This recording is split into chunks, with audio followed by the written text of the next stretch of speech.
Banks don't want you completely broke. They want something worse. They want you almost broke. Just enough that you're nervous. Just enough that you hesitate before checking your balance. Just enough that you rely on fees, interest, and emergency credit to survive. Because that version of you is extremely profitable. And there's one specific number that completely breaks that system. Today, I'm going to show you why having $20,000 in savings quietly flips the power dynamic in your life, and why financial institutions would rather you never reach it. Let's start with what life looks like before that number. Below $20,000, money is always on your mind. You're doing mental math every day. Can I fill the tank and still buy groceries? If I pay this bill now, will something else bounce? How many days until payday? Every surprise feels like a disaster. A car repair isn't annoying, it's panic. A medical bill isn't inconvenient, it's fear. An appliance breaking feels like the end of the month collapsing. You're not planning, you're reacting. And the truth is, one bad month can push you into years of recovery. That's not freedom, that's survival mode. And most people are living exactly like this. But here's the part nobody explains clearly. There is a financial threshold where everything changes. Not six figures, not early retirement money, just enough breathing room. That number is $20,000. Here's why it matters. For most people, $20,000 equals 4 to 6 months of real living expenses. Not a starter emergency fund, not a motivational number, a real buffer. With that cushion, a car problem is solvable. A job loss is stressful but manageable. An unexpected bill doesn't force debt. The constant background anxiety finally shuts off.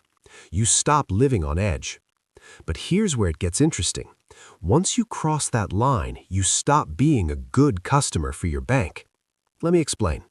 First, overdraft fees. Banks make billions every year from people whose accounts dip slightly below zero. Miss by a few dollars, that's a $30 to $40 penalty. Multiple transactions, multiple fees. You're literally charged for not having enough. But with $20,000 in reserve, overdrafts disappear.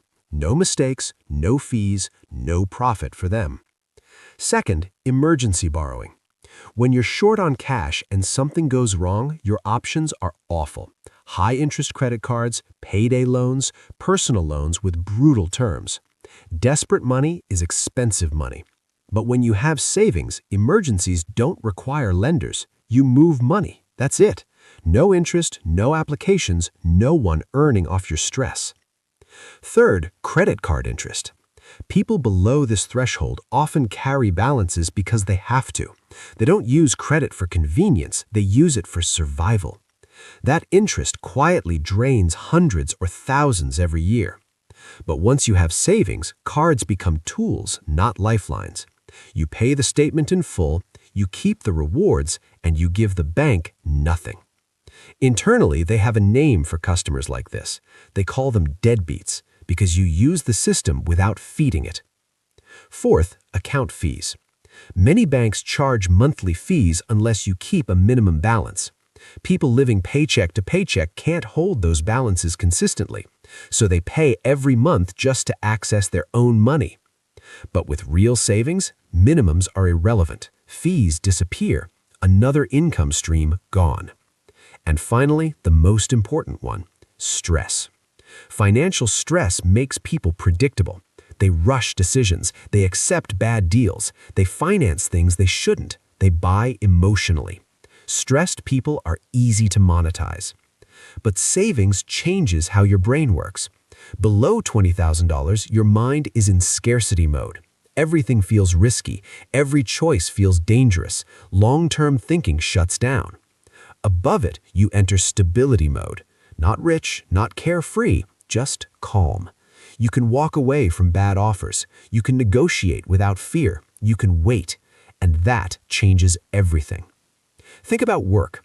A toxic boss has power over you when you have no savings. Miss one paycheck and you're in trouble. But with a financial cushion, their leverage disappears. Same job, same boss, completely different situation. This applies to housing, cars, business ideas, and opportunities.